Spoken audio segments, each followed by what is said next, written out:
Hello, good morning. Welcome, everyone. Thank you for joining us this morning.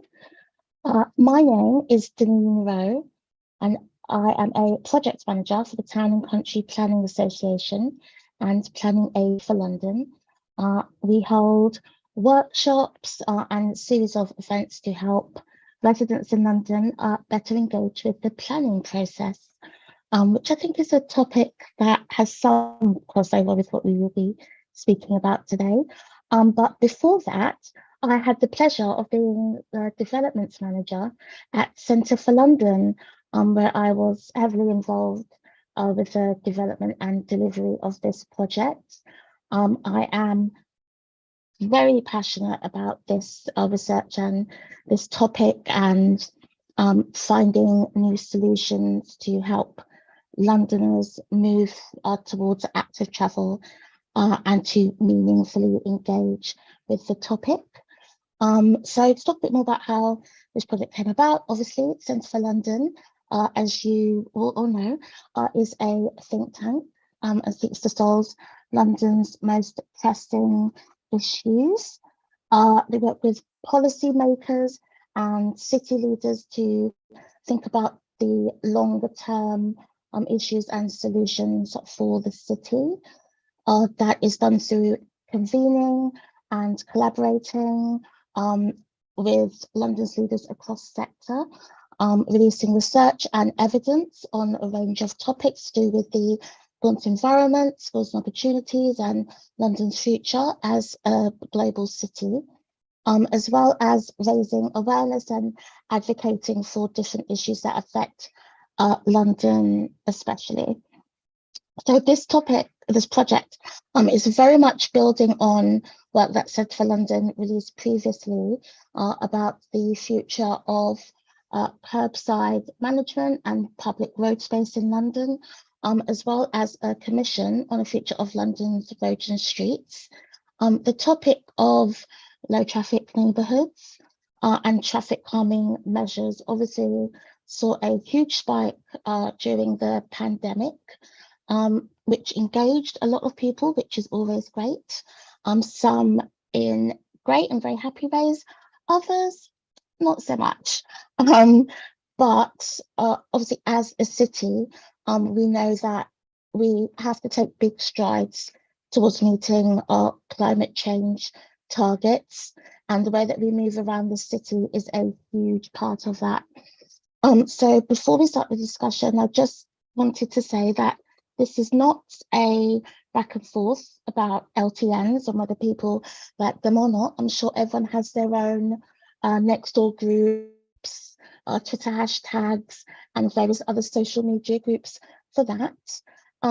This is looking more at how does the city and the various levers and powers that we have help to put in decisions and policies and engagement that can help to move towards better active travel options and a better adoption rate of those. So putting that aside, I would like to point out, obviously, Centre for London is a registered charity. So projects like these are simply not possible without the support of their funders. And so for this project in particular, I would like to thank the Foundation for Integrated Transport, who's a funder, major sponsor, Enterprise Holdings, and supporting sponsors, the London boroughs of Enfield and Lewisham. Before we start, I will have to go through some tips, odds and ends about today's schedule and how you can take part using Zoom. So to kick us off, Nico Bossetti is the head of data and insight at Centre for London and heavily involved with this project, will be presenting the top headlines and the recommendations.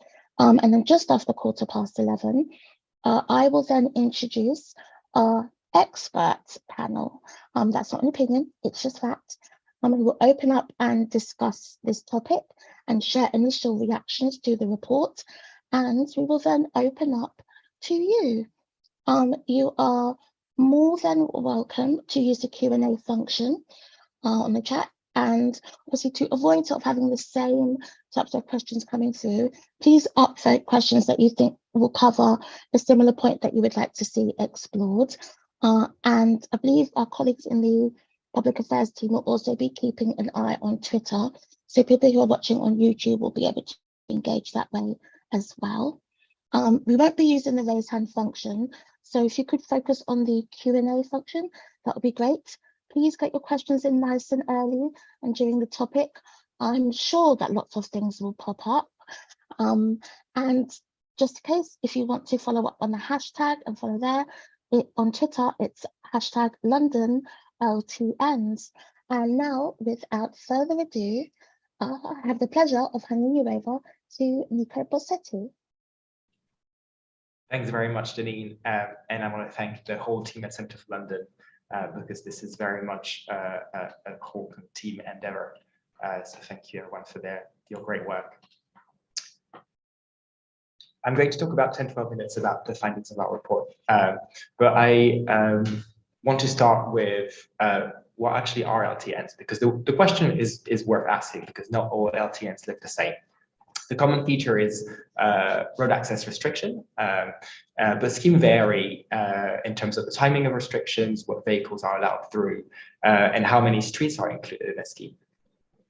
Around 100 schemes were introduced in 2020 and 2021, thanks to the government's Emergency Active Travel Fund, and we believe that around 34 have since been taken out.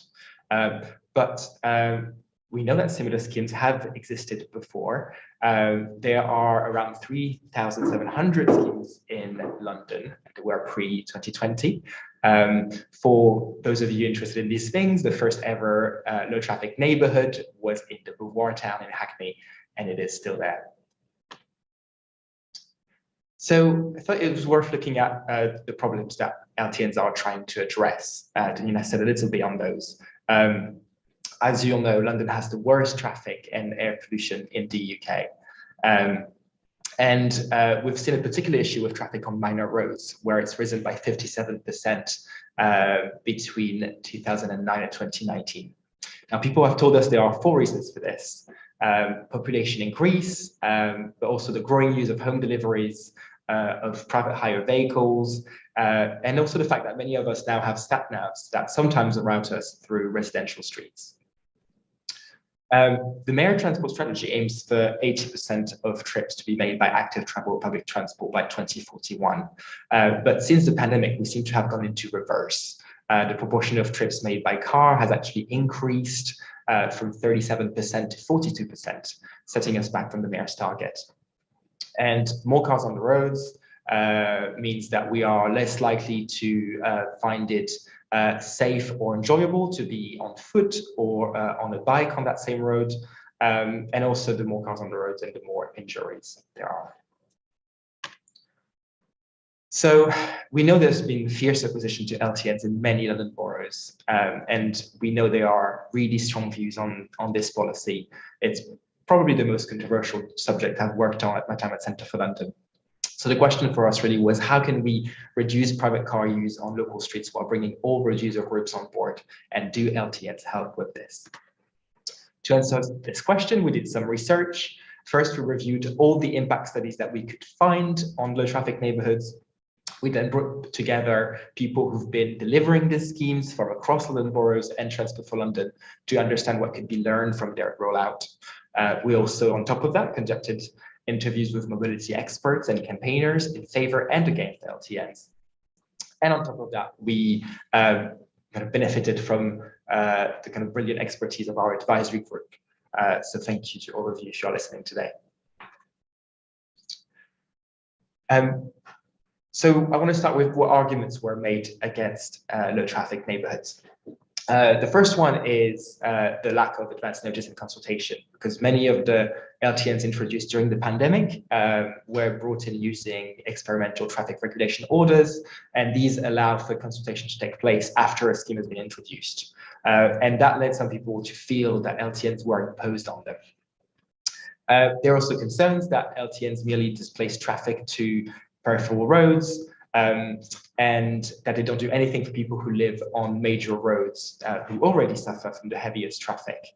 and who are also more likely to be on the lower income because major roads are less attractive to live on, and so worried about the equity impacts of this. They were also concerned about the impact on essential vehicle trips, such as those made by emergency services, delivery vehicles, tradespeople, taxis, but also blue badge holders and carers. And finally, there was a feeling that people's freedom to drive, or some people's freedoms to drive, was curtailed, but that people were not presented with a viable alternative. On the other side, there were also arguments made in favor of LTNs, of course, and there were many staunch supporters of LTNs who asked councils to introduce them in their area. And the arguments they made were that they reduce non-essential private car journeys and encourage other modes, especially walking and cycling. Where there is traffic displacement, it tends to reduce over time. The LTNs make also street more livable, for instance, encourage children to play outdoors and people to stop for a chat. But also they are fair to the 46% of Londoners who don't own a car, but bear the impact of others using theirs. And finally, that they are relatively inexpensive and easy to introduce. We know all of this has been really controversial and divisive, but several polls conducted throughout 2021 asking Londoners if they support or oppose the introduction of low traffic neighbourhoods in London found that there were more people in support of low traffic neighbourhoods than people opposing them. And this was true across all groups that you can see on the screen here, including among people who own a car, though of course levels varies a little bit. So we then looked at the impact of low traffic neighborhoods. And what we found from all those studies we reviewed was that all low traffic neighborhoods increase cycle flows, both inside and outside LTNs, which makes sense because people don't just cycle within their neighborhood generally, they will also come out of it. They also reduce car traffic inside LTNs. Outside LTNs, it's a mixed bag. In some streets, there are reductions in car traffic. In others, there are increases. But further research kind of generally shows that these tend to reduce over time. We actually wanted to put a chart showing the impact of LTNs on car traffic, but it's quite complex data and varies a lot street by street basis. So it is in the report. There's also strong evidence that LTNs over time reduce car ownership and increase the average time that people spend walking every week. There was no hard data on the impacts of LTNs on air pollution and carbon emissions, and that's because these are difficult to measure at a sufficiently local level. We did find strong evidence that LTNs didn't make emergency vehicles response times longer, and we found strong evidence that they do reduce road injuries and that it did not lead to an increase in street crime. So the report makes the point that low traffic neighborhoods are a useful tool to reduce private car use on local streets, but that the way they are delivered matters, and they can be made more effective and more acceptable to local people through kind of a few changes in practice. And we found that some boroughs have a lot of experience in delivering LTNs, and this is what we've learned from that changes in design, in engagement, in communications, and also crucially complementary measures make LTNs more effective and more accepted. So I'll run through those now. The first one is about engagement. I've mentioned, of course, the context of the pandemic and how engagement took place after they were introduced. The kind of immediate lesson here is to engage early because it tends to get better results. It makes people feel more listened to. It also means that council can set the tone of a discussion rather than allowing groups with their own agendas to do so. Crucially, drivers, pedestrians, and cyclists are not mutually exclusive groups. Many people are all three, and engagement techniques that let people wear different hats can support a fuller conversation. It's also important to recognize that some people will be inconvenienced, and this will help to build trust because people are more likely to accept changes they don't like if they feel that this is being acknowledged and that the benefits to others could outweigh their objectives. And finally, we've also been told that citizen assemblies can be an effective way to build consensus between groups who might not have started from a shared position. The key components of this seem to be a kind of broad selection of participants and time to get to know each other and high-skilled facilitation. We've also been told about good practice on communicating about low traffic neighborhoods. It's important to be clear about the aims of a scheme locally, whether it's, for instance, creating safer streets or reducing air pollution. It's also crucial to build an evidence base. Boroughs have understandably been challenged to prove that LTNs are effective, and some have since deployed comprehensive impact monitoring to prove so. But also to track kind of any unintended consequences. It's important to be honest about review mechanisms as well. It can be easy to deal with criticism by saying a scheme will be reviewed if we've been told. But if this doesn't happen, then trust will be lost. So being clear at the outset about whether and when a scheme will be reviewed, what evidence will be used, and how and when people can give their feedback is important. And finally, we've been told that LTNs are also now too closely associated with the pandemic, and that future LTNs will be different and therefore should be called differently. For instance, choosing a name that reflects the local goals. And finally, in terms of design and complementary measures, LTNs are more effective and more acceptable when they are combined with other measures. Some of them are in the hands of local authorities to make streets safer. These can be school streets, bike and scooter lanes, different pricing for parking. So others are in the hands of the Mayor of London and Transport for London, for instance, introducing road user charging, which at Centre for London will be publishing research on. But also boosting public transport links and allowing people to move around in e-scooters. And then boosting sustainable deliveries will also be crucial because these are rising very quickly, and we're doing a project on how we can incentivize people to click and collect their parcels more, or deliveries to be made by cargo bikes. So to conclude, if we had to boil it down to four recommendations to policymakers, we know that some LTNs were introduced at a very tricky time, and we have found that there is good practice available, and so local authorities should follow good practice when implementing future LTNs. There's a lot more on this in our report that I could cover now. But councils have told us that to be able to follow good practice, they will need two things. The first one is resource, and therefore the Mayor of London and the borough should be able to raise funds for the delivery of sustainable travel measures, because these don't generate revenues for their coffers directly. And until this happens, the government should make funding available to local authorities and to Transport for London so that they can follow this good practice. And the kind of second element that they will need is kind of knowledge. And so London councils at Transport for London should create an LTNs knowledge hub so that boroughs can learn from each other, and communities and campaigners can also access the latest evidence on the traffic neighbourhoods. Thank you very much, and I look forward to the discussion.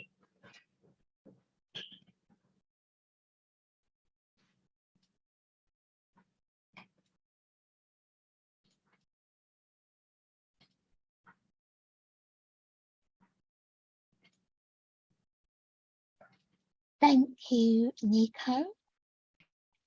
I really enjoyed that. I think sometimes we see so much traffic, especially in the inner city, we forget that as the report says, 46% of London, so myself, actually don't own a car and sort of get around by alternative methods.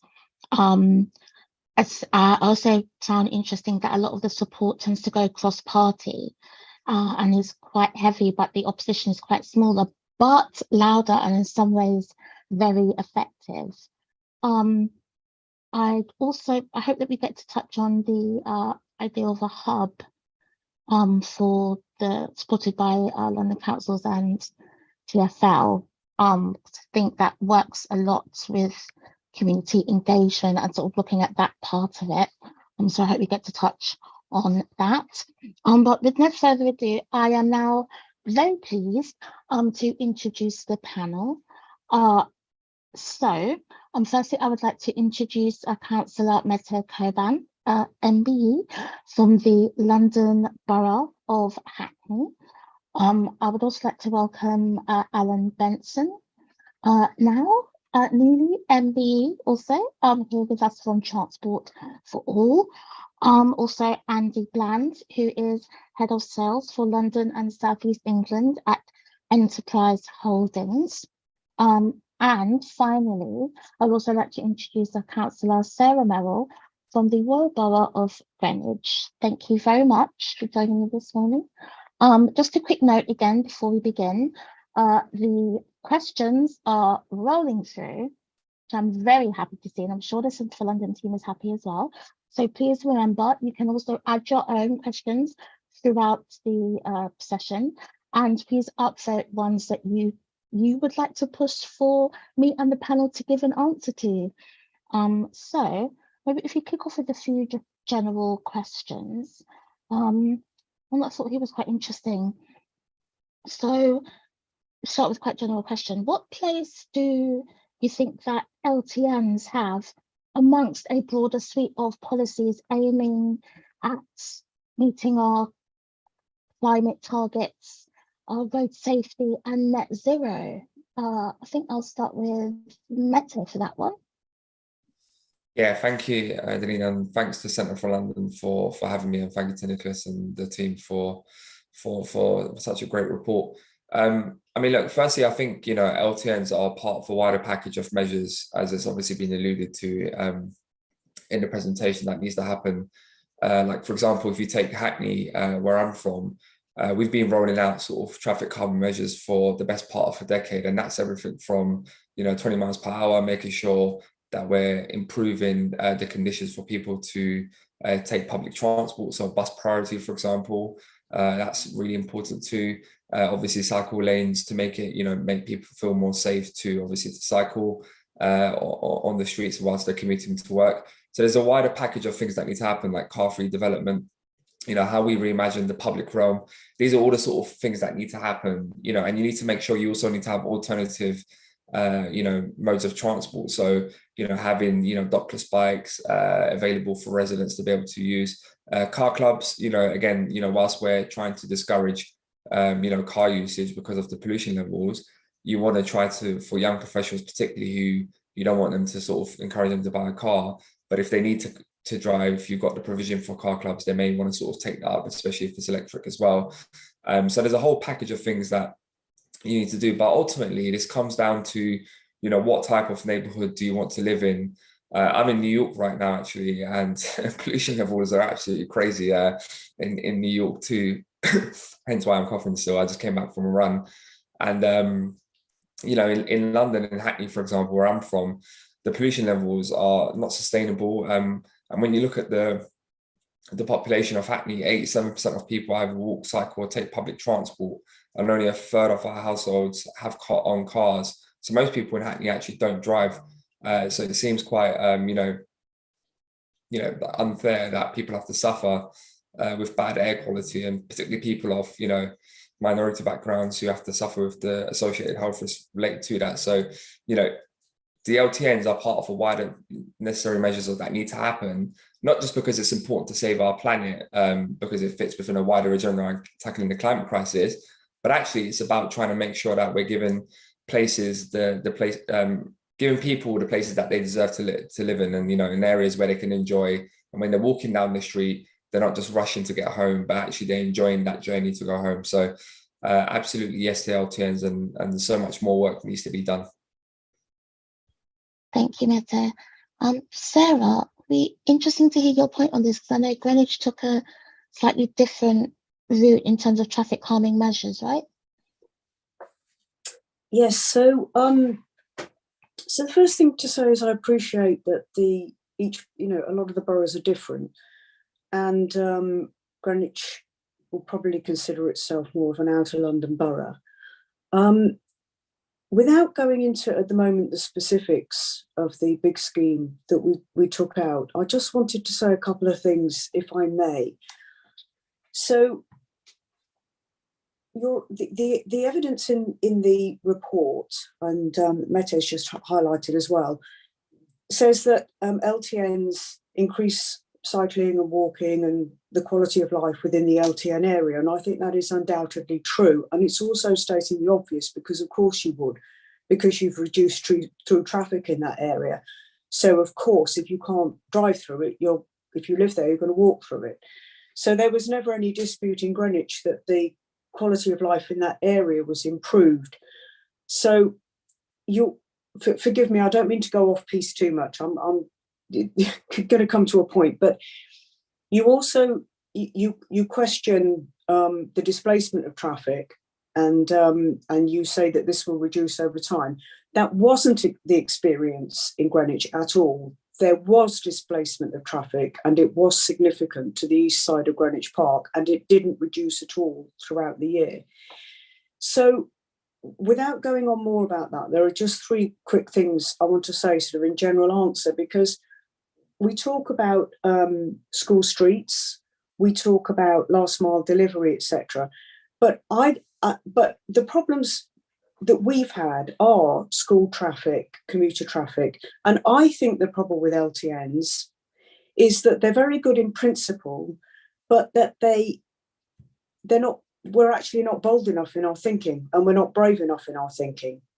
And what didn't happen in Greenwich with the introduction of our LTN was that we didn't reduce commuter traffic from Kent through to the centre of London. And that was prepared to sit in the traffic the other side of the park. So commuter traffic is something that, as a whole, I think, and there is a school of thought that I plug into about this, that really believes that it's the commuter traffic from the other counties that we really need to try and be dealing with. And I'm all for periphery charging on that. Obviously, there are lots of provisos, and that needs to be sophisticated. But as a general principle, and that's something we really need to crack. And the other thing is school streets. School streets like LTNs, they just produce backlogs on a wider perimeter. The parents are parking to a perimeter and then walking that last couple of 100 yards. And I think active travel and cycling begins at school, and we need to provide alternatives in the form of walking buses, cycling trains. That is where the thinking needs to be, and we need to start providing alternatives for parents and concentrating on getting school traffic off the road, because everyone knows, although people take holidays as well during school time, the traffic reduces during school holidays. So if it can reduce, then that's a realisable level. So I think that's a realisable goal that we need to move to. And then just the last thing is we talk about, and I've seen in some of the questions about last mile delivery, and it all sounds great, last mile delivery, but again, somewhere you're presenting a hub for a lorry park. And where's that going to be, and who's going to live around it? So like LTNs themselves, they need to, I'm stating the obvious, but they all need to be part of a much wider coordinated package. And actually, I think bolder thinking, if you really want to know. Bigger and bolder is not a bad thing when it comes to active travel. But I suppose it's a gap between that and how to actually get there. Alan, it would be great for you to pick up on that point, actually, because I know that obviously your activism focuses quite a lot on transport, and I know I'm sure you've had conversations with a few people who have brought up maybe similar objections along the same lines as Sarah, but we'd like to hear your thoughts. So I think LTNs are, as Sarah said, they're part of a much bigger landscape of issues. Certainly the Pave the Way report that Transport World released a year ago, it was a report that was based on research across disabled people and from across the country. And it was clear that there were both advantages and disadvantages and disabled people were impacted both positively and negatively. Some of the key issues like active travel, like clean air, and these are benefits. These offer benefits to disabled people. But the report found that the biggest issue was we weren't consulted. So those impacts that disabled people felt weren't properly understood and weren't properly mitigated. And as Sarah said, it's all very well having an LTN that encourages a reduction in car use, encourages an increase in public transport use. But if that public transport is inaccessible, then you're isolating disabled people. You're reducing their ability to get around. And for a lot of disabled people, the car is not only a mobility aid, not only a way to get from A to B, but it's a way of carrying necessary equipment. It's a way of giving them facilities that aren't available in the public realm. Sometimes things as extreme as toileting facilities that aren't available. So it's not just about getting from A to B. I think that there's so much to be said, and I'm sure we'll get into some of it. But I think our perspective is it's that old 80-20 problem. LTNs are great for 80% of the people, but for that 20%, that's the cohort that really needs thinking about, really needs considering, and really needs a much more nuanced response. Just closing a road doesn't make a friendly neighbourhood if the pavements are inaccessible, if there aren't any dropped curbs, if the roads are uneven. And there's so much more to be thought about.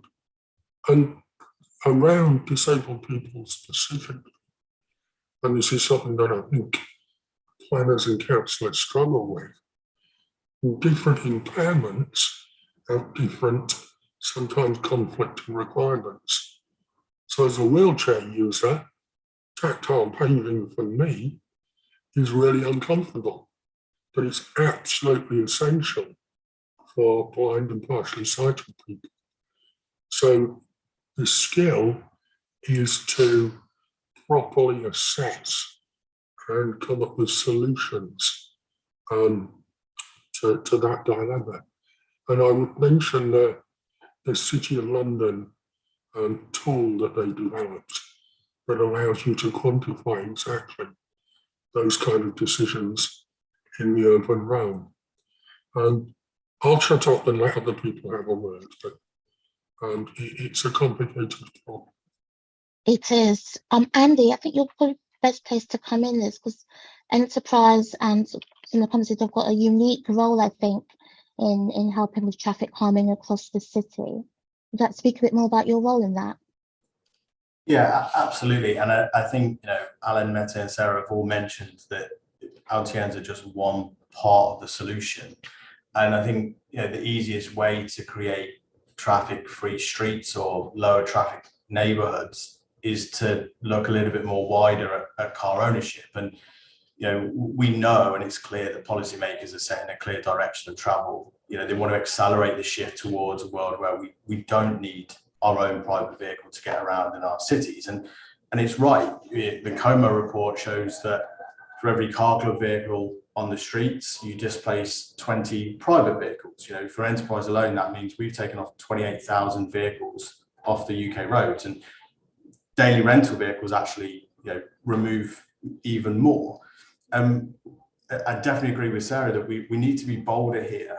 And I always think about the scrappage scheme that London had previously done, and any future scrappage schemes that they may do. And it's a real opportunity to move towards a real shift in behaviour. and we're huge supporters of the concept of mobility credits. We know that the average car costs £4,000 a year to run, and in lower income areas that could be as high as £6,000 because the vehicle tends to be older. And instead of paying someone £3,000 to scrap a 20-year-old vehicle and replace it with an 18-year-old vehicle just to improve emissions slightly, let's use that as an opportunity to remove the car entirely. And a 3-car household becomes a 2 or a 2 or 1 or a 1 and 0. And instead provide a financial incentive to access all modes. Because we know that you could access multimodal transport for as little as £2,000 to £3,000 per year. But we need that incentive to really kickstart a behavioural shift, and that change is required if we want to get a wider cultural shift in transport and behaviour. And only by adopting that type of bold approach do we stand any chance of achieving the mayor's target of a 25% reduction in car use by 2030. Reducing congestion, reduce the commuting congestion, and especially now in a world where people are working from home 2 days a week, working in the office 3 days a week. They're not relying on a season ticket for a train all the time. They don't actually need their car as much as they used to. And we even know that before the pandemic, the car sat idle for 95% of its time. So looking at transport completely differently and incentivizing people to change their behaviors, and then making it very easy for them to make the decision when they can. So, to complement mobility credits would be a mobility as a service application that tells you the best way to travel that day, because it's always going to be different, and it needs to be whatever you need, whenever you need it, wherever you need it, to be convenient enough to really take off. Okay, thank you, Andy. I'm conscious that in about 5 minutes we're going to move over to the questions from the audience, which I am having had a look, very excited about. But one thing I wanted to cover, because it's one of the bigger issues that has come up throughout the report, was engagement and sort of the different methods of doing that and bringing people on board. So if we're going to be bold with this and not focus solely on the idea of LTNs, is that maybe a part of the problem, that LTNs have focused a lot purely on cars rather than the other benefits that come from it? Is being bold maybe focusing on other benefits? Mete, would you like to come in on that? Yeah, I mean, sorry, I just want to quickly just come back on 1 or 2 points that were made, because I think it's really important to sort of mention, and it's not to say I sort of disagree with the sort of the comments, but I didn't draw this out because obviously the way the question was framed, but some of the benefits of the LTNs at school streets are quite transformational. So when you look at in Hackney, for example, for our school streets, just going back to sort of the comments that were made by Sarah, what we've seen, so we've got 48 school streets, which is the highest in the country. And since we've introduced the school streets in Hackney, the tailpipe emissions outside our school gates have gone down by 74%. There's 30% more children now walking to school since we've introduced them. And there's 51% more children either cycling or scooting to school. So some of that long-term behavioural stuff, and that together with, a package of bike around the borough, for example, the school bus, essentially, we've just committed as a council to make sure that every single young person by the age of 10 has cycle training. Alongside all of those sorts of things, and obviously improving those bus provisions and all of those sorts of things are the things that we need to do to encourage that. But absolutely, school streets is one of those things that are very, very popular, especially in sort of, my neck of the woods. I mean, look, I take the point. I think, every LTN and every sort of school street is unique to its own area. And it'd be sort of silly to sit here and suggest that, like the way it works in Hackney is going to work everywhere else in London. It needs to be carefully thought through. And obviously there needs to be that proper engagement structure. And we've also seen that 25% more people are either walking or cycling since we've introduced LTNs broadly in Hackney. And the boundary road traffic is actually down by 2%. So if you take out the LTN traffic zones are down by 38%. But the boundary roads traffic are down by 2% as well. So some of that main road issues. Having said that, obviously there are some displacement in some areas that we are looking into. On your point about engagement, let me give you an example of, and I was just chatting to some colleagues about this, about Church Street. Church Street is the first of its kind, the Stoke Newington LTN, and because it's an A road and it's got a daytime closure between 7 to 7, so it's got a bus gate. That road typically used to have more than 10,000 cars driving on it every single day. 3 schools on that street, one of the worst nitrogen dioxide levels in London. Since we've introduced the LTN on that road, what we've seen is that MasterCard Visa transactions have gone up, and we haven't even had a summer yet since we've introduced it. We've also seen that footfall's gone up by 8% on Church Street as well. But that's also with an investment from the council to widen the footways, so you improve the public realm. Going back to sort of some of the points that are made by Alan, there's no point doing these sorts of stuff if you're not making it easier for people to walk, particularly for thinking about the accessibility for our residents as well. But also, like, you know, serious infrastructure around street trees, all those sorts of things, and really bringing that area to life. And what I would say is, when Church Street happened, it was sort of made massive news all across London. You know, lots of people were worried about how it's going to work out, because you're closing essentially like a sort of main road where there's a lot of businesses on Church Street. But what worked really well in Church Street was that we had, you know, just myself personally, within 3 months, I had more than 38 public meetings. We had so much engagement. We leafleted, you know, twice around every single resident within the space of 2 months. And the conversation actually started in 2019, 2 years before, with residents about how they want to see air quality improve. Look, you're never going to get the engagement 100%, because ultimately this is quite transformational stuff. You know, no one is ever going to be, you know, 100% sure of what's going to happen, because it's a big scheme that's happening. What I would say in defense of the way in which the LTNs have been consulted is, people, you know, traditionally are used to consultations in terms of, you have the consultation, then you bring the scheme in next. What the LTNs have done with the live experimental orders is that it allows the resident to be able to interact with that journey live. So, for example, me as Mete Koban, I might think that this LTN that's coming into my area is the greatest thing that's going to happen, right? Then the LTN comes and I put my comments onto online consultation.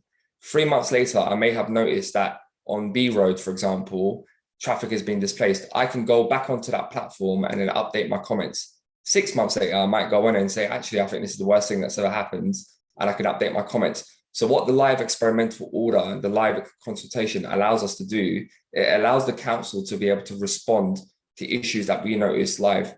And so as a result of that, for example, in Hackney, where we've looked at, you know, the Hackney Downs LTN or the London Fields LTN or the Homotex, these are big LTNs, we've made a lot of changes to those, including blue badge exemption as well. So when I first took my post, blue badge exemption wasn't there. So what I would say in defense of the way in which it's been consulted is that, you know, there's never going to be the perfect way to consult. And also, ultimately as well, it's not a referendum. You know, we live in a representative democracy. Yeah. But those are just some comments, but I could go on and on.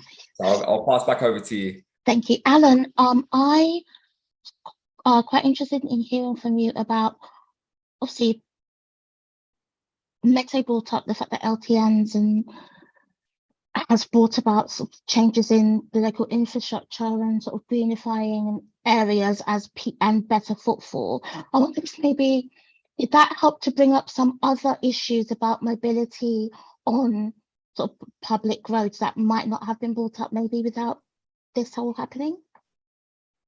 I think one of the interesting things that has come out of this is that micro-mobility for quite a few disabled people is a useful mobility tool. You know, e-scooters offer a potential for some disabled people. A number of disabled people I know use cycles in various forms, hand cycles or traditional pedal cycles, as mobility aids. So if you're improving the environment for those methods of travel, and then it obviously offers benefits. But there are also a number of people that are excluded from those, or for whom even those methods provide or present not only barriers but risks. And you know, we're constantly seeing issues of scooters and hired cycles being left around in the environment as trespassers. So it is complicated. I think one of the key things that isn't being done effectively is the EQIAs. I don't think within local authorities there tends to be the expertise to go into the right level of detail. So I think there's a need to actually involve, there are disabled professionals in this area, and I think it's really important to involve the experts. Yeah. I'm conscious that we're running a couple of minutes. So I really want to make sure that we get to some of the questions from the audience. The first one is from Richard Eris. Do the findings from the report suggest a greater benefit from large area LTNs rather than smaller schemes? I think that might be good for you, Nico, to come in on. Sorry, Denise, could you repeat that? I'm trying to type answer to questions in the Q&A at the same time. So do the findings from the report suggest a greater benefit from large area LTNs rather than smaller schemes? I think it really depends on the complementary measures, because you know, at the end of the day, LTNs will make changes within the area, but what you do outside also matters a lot. So I think we haven't found evidence on the size there, and I would want to be careful on this. It's probably quite complex, but the complementary measures is what's important to look at. And another question from Julia Gregory. She asked, what do you think the impact of rising fuel prices will be, and the impact on LTNs and boundary roads? So fuel prices as well as the impact on LTNs. Okay, Andy, it's probably best for you to come in on that one. Yeah, no problem. I think it's not just the increase in fuel prices, the increase in the cost of car ownership as a whole. Be that insurance, be that service, maintenance, repair, even the purchase price of vehicles at the moment. And go back to the point I made earlier about scrappage schemes. We know that whatever we pay someone in scrappage is nowhere near enough to buy the cleanest vehicles that are available today, particularly EVs. And that's why shared transport, shared mobility hubs play such a pivotal role, because actually we can provide that mobility to everybody at a fraction of the price. And car clubs is a great example of that. You can access a car club, an EV car club vehicle for as little as £5 an hour. The idea of owning one of those is 30,000 plus. And that's a way to help people not just offset the increase in fuel, but the cost of living as a whole. And if we can help households reduce their outgoings on transport, that's got to be seen as a good thing. And if we can do that in conjunction with reducing private car ownership, increasing public transport and other modes, and it has to be inclusive modes because there's not one size that fits all, then I think we're going to tackle far wider problems than just LTNs, just congestion, just emissions, and just the rising cost of fuel. All of these start to get tackled as one. Thanks, Andy. I wanted to pick up on one of the recommendations from the report about a LTN sort of knowledge hub. And I wondered if, given that Sarah and Meta come from two very, very different boroughs with different challenges aside from climate, I wondered if maybe that could be part of the ambitious plans. Sarah? Do you think something like that? Sorry, I didn't hear that. I didn't hear the key word in that. Oh, sorry. You referred to part of the report and whether. Yeah. So one of the recommendations from the report was for a LTN sort of hub, supported by London councils and TfL. Given that a lot of boroughs have worked maybe sort of in isolation on low traffic neighbourhoods or traffic calming, do you think something like that could maybe help cross-borough learning, building ambitious plans and coalitions, maybe? Can I Can you, do you mind if you pass that question? I'd be interested to know what Mete says about that. And then can I come in on the back of that? Yeah, sure, Mete. Yeah, I mean, look, I think the Knowledge Hub is a fantastic idea, partly because, you know, I mean, if you speak to most cabinet leads who sort of work on this area will know that, you know, a lot of boroughs are new to sort of to a lot of these traffic calming measures, and they need as much as support as possible in terms of experience and sort of, you know, the office expertise to get it right.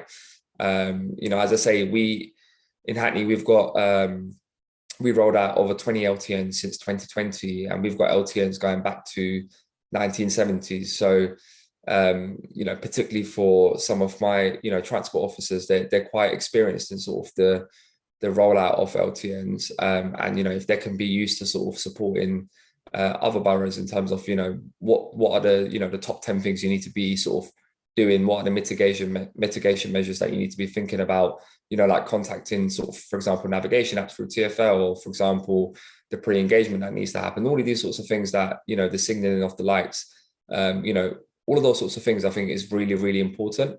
So I would actually welcome a Knowledge Hub. I do know that there is a version of that happens through London Councils, through the Transport and Environmental Committee, but obviously that's a wider sort of, it's not dedicated specifically to LTNs, but, you know, certainly from Hackney's perspective, would be happy to sort of participate. Sarah? Yes, so, I mean, thanks for that. I think the problems vary, I think, from borough to borough, which I think is part of the problem. But one of the, so it's not directly, obviously information sharing and best practice is very, very valuable. But sort of in addition to that, can I just make one point, which I think is important, because Mete was talking earlier and saying what was good about the consultation process was that you were able to change your comments throughout the experimental period, and then you could change the scheme. And actually, you can't change the scheme. I mean, I don't know how you did that. So we changed our scheme once, but because it was an experimental traffic order, we weren't allowed to change it again. We either had to make the decision, and it was binary, yes or no. And we couldn't but join a temporary traffic order onto an experimental traffic order. The legal framework doesn't allow you to do that if the scheme's not being absolutely fundamentally changed. So in Greenwich, actually, there were smaller roads, and I'll even go as far, in case there are people watching, to name them, such as Maidstone Hill, Dutton Street, that we wanted to keep LTN, for want of a better word. But the legal framework didn't allow us to do that. So we could make one change within the year period, 18-month period, which we did. And then it was binary. And that was a huge problem for us.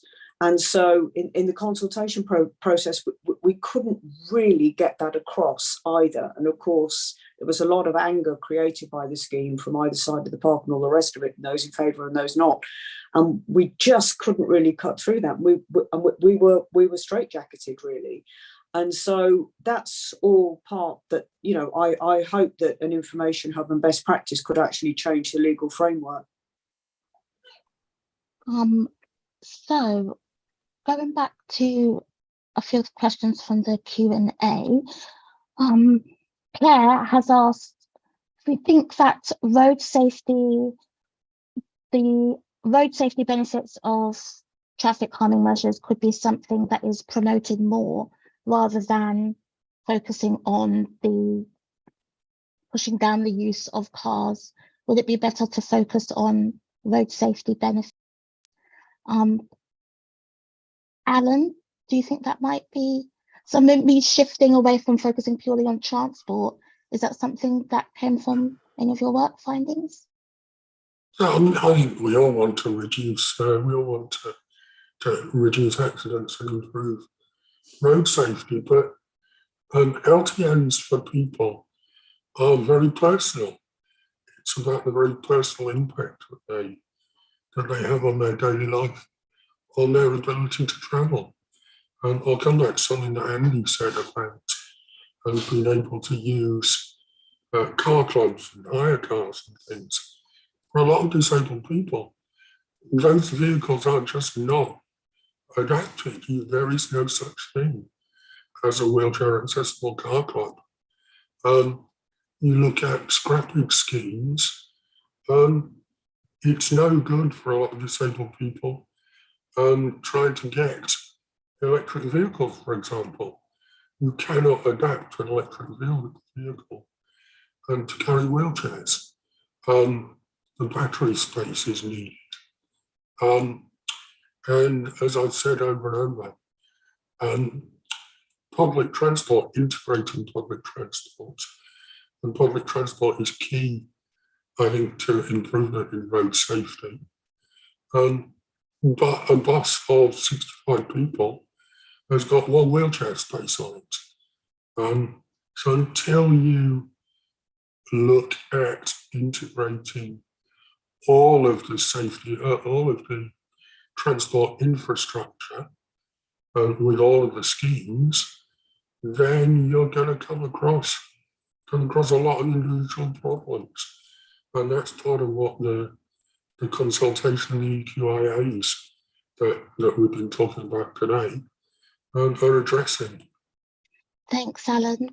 I can't quite believe it, but we're already just coming up to 12 o'clock now.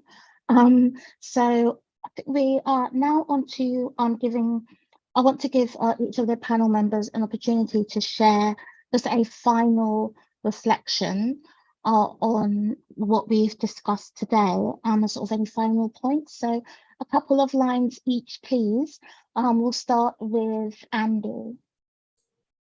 Fantastic, thank you. And just before I do, Alan, I'd love to speak to you about wheelchair access car club vehicles, because they're absolutely a possibility. I think, for me, I think the report was fantastic. I think the overriding piece is there is no one solution that's going to tackle everyone's problems. LTNs is one part of it. We need to think bolder, and we need to think more holistically about how we reduce traffic, how we reduce car ownership, and then the benefits that that's going to have on the places that we live. Alan? So I think the thing that I haven't mentioned, and the thing that disabled people come across most, is that our views tend to be weaponized by both sides. So both sides cite disabled people as supporters, and the actuality is much more nuanced than that, and it's all about that consultation piece and all about that proper consideration. Thank you, Alan. Mette, and then Sarah. All I would say is thank you so much for Centre for London. Thank you to you, Deneen, for your sharing. The only thing I would say is, look, I'm someone who's brought up in London all my life, and sometimes you have conversations with people about, what does the city look like, or if you don't like, traffic in the cities, then maybe you should sort of move out of the city somewhere more quiet. But look, for a lot of people, they don't have that choice. This is where they're from. People want to live in cities where it's pleasant, where they could breathe clean air. We know that people from ethnic minority backgrounds particularly are more likely to suffer from asthma and the associated health risk.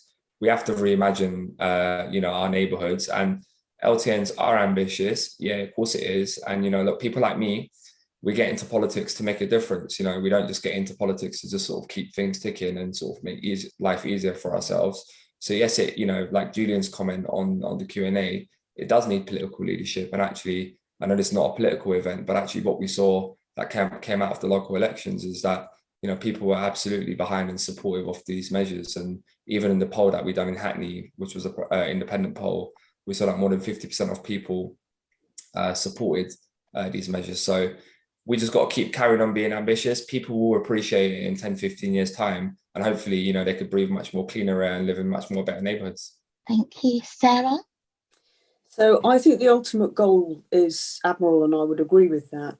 But I don't think we're tackling, my experience in Greenwich is we're not tackling the fundamental problems, which is commuter traffic from the surrounding counties, And I'm for perimeter charging to do that, and then also tackling workplace parking in central London. And we should be charging for workplace parking in central London, because we've got to get these commuters.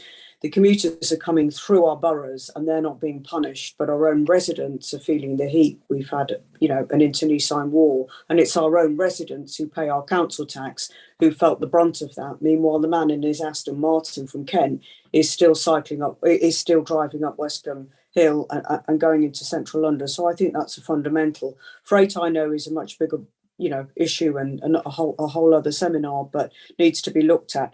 And I appreciate, Mette, your experience of school streets is probably better. Ours have been reasonably successful, but there is driving to the perimeter. And when I was cabinet member, wanted to do was really try and tackle getting that traffic off the road. So I think those are fundamentals: perimeter charging, being ambitious, and then I think the will for low traffic neighbourhoods, certainly in our borough, would follow, and not the other way around. That's my view.